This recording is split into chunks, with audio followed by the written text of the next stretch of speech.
région où j'aime m'entraîner, cette région de Trois-Ponts, Spa, parce que c'est là qu'il y a les côtes les plus difficiles, les plus longues. Et c'est là que je fais tous mes intervalles training pendant toute l'année. Ouais. À mon avis, l'échappée ne sera pas encore reprise ici. On aura déjà fait 2 ou 3 difficultés. On sera à 65 km de l'arrivée ici à Werbomont. Et à partir d'ici, ça s'enchaîne vraiment parce que c'est des difficultés qui suivent. Il y a la côte de Basse-Baudeux qui n'est même pas répertoriée, mais ça monte quand même 5 km. Après, il y a Ezomont et puis on enchaîne avec le final Stockeux-Rosier. Donc je pense que ça va quand même être difficile à partir d'ici à plus ou moins 1h30 de l'arrivée.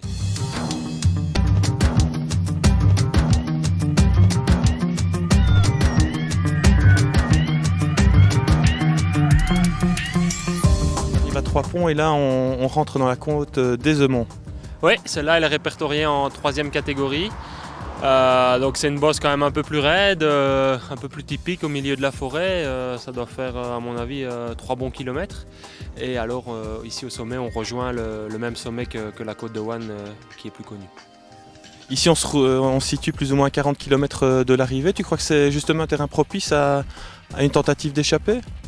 Oui, c'est pas mal parce que après il y a une descente assez technique qui suit et tout de suite la montée de Stockeux. Donc c'est un bel endroit. Le seul problème c'est qu'il y a après cette côte de Stockeux quand même une assez longue partie de récupération. Donc ce sera un peu un coup de poker à ce moment-là, mais bon, pourquoi pas.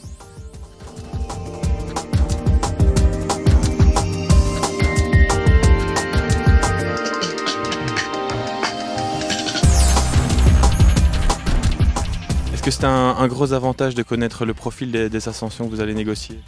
Oui, pour moi je connaîtrais parfaitement, donc que je sois à l'attaque ou même que je sois en difficulté, ça va être un plus indéniable parce que je pourrai toujours m'adapter au mieux en fonction des caractéristiques du parcours.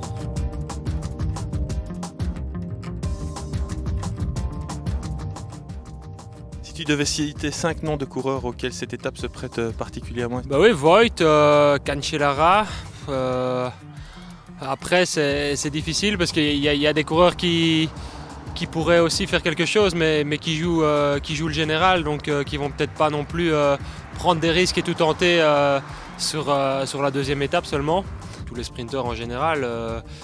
Il y a très peu maintenant de sprinteurs qui ne savent pas passer des bosses. Au minimum, ils savent grimper des petites côtes comme ici. Et je pense que ça se rapproche un peu à Milan-San Remo, au final de Milan-San Remo. Donc tous les sprinteurs qui sont capables de finir dans le premier groupe à Milan-San Remo sont capables de gagner à Spa aussi.